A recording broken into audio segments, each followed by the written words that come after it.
For a steno class. Good morning dear students. यदि आपकी गलतियां अधिक आएँ तो डिक्टेशन को 2-3 बार अवश्य करें। चलो शुरू करते हैं।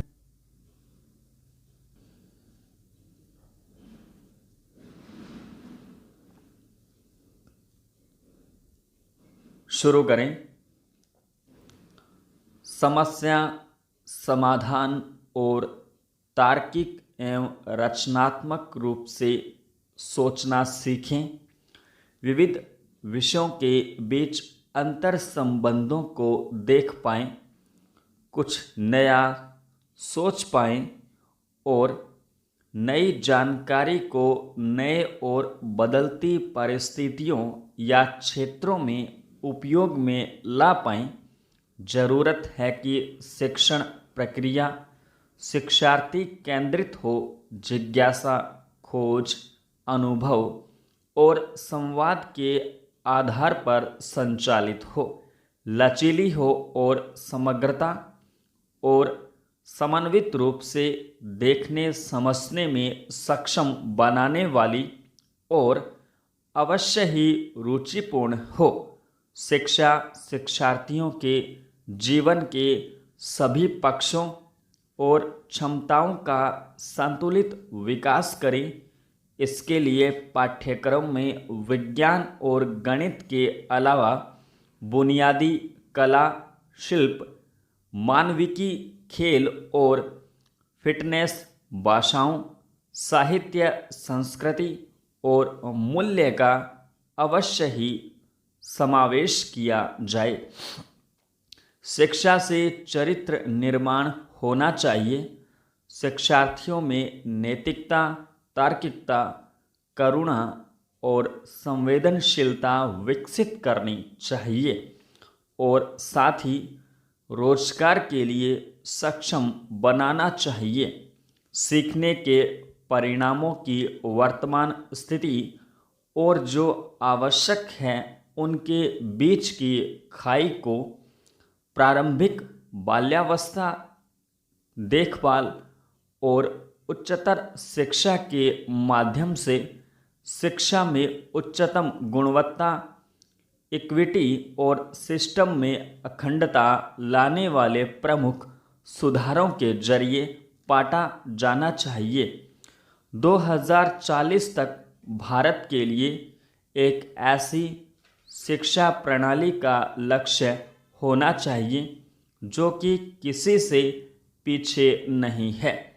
एक ऐसी शिक्षा व्यवस्था जहां किसी भी सामाजिक और आर्थिक पृष्ठभूमि से संबंध रखने वाले शिक्षार्थियों को समान रूप से सर्वोच्च गुणवत्ता की शिक्षा उपलब्ध हो। यह राष्ट्रीय शिक्षा नीति 2020 21वीं शताब्दी की पहली शिक्षा नीति है, जिसका लक्ष्य हमारे देश के विकास के लिए अनिवार्य आवश्यकताओं को पूरा करना है।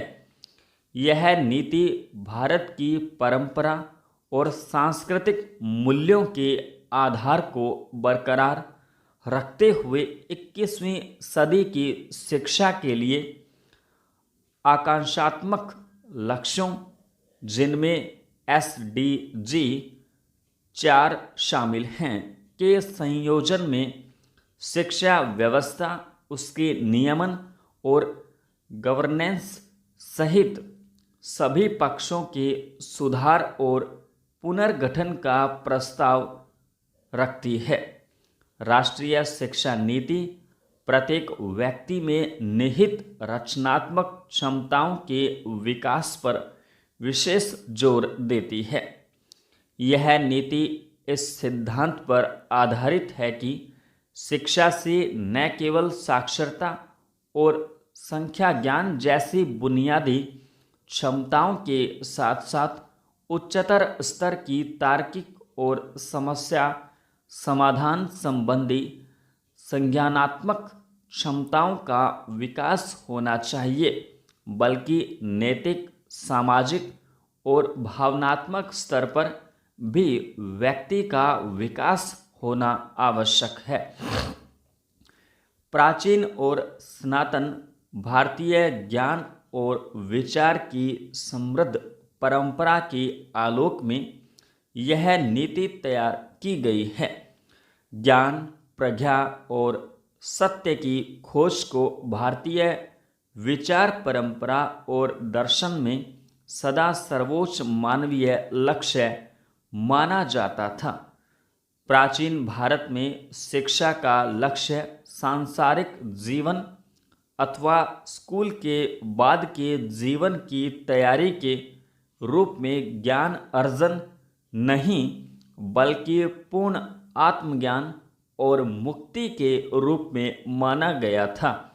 तक्षशिला, नालंदा, विक्रमशिला और वल्लभी जैसे प्राचीन भारत के विश्व स्तरीय संस्थानों ने अध्ययन के विविध क्षेत्रों में शिक्षण और शोध के ऊंचे प्रतिमान स्थापित किए थे और विभिन्न पृष्ठभूमि और देशों से आने वाले विद्यार्थियों और विद्वानों को लाभान्वित किया था। संपूर्ण विराम। डियर स्टूडेंट्स, डिक्टेशन के सभी हिंदी शुद्ध शब्द डिस्क्रिप्शन में उपलब्ध हैं। इसके अलावा यदि आपको डिक्टेशन अच्छी लगी हो तो चैनल को सब्सक्राइब करें, वीडियो को लाइक करें तथा शेयर अवश्य करें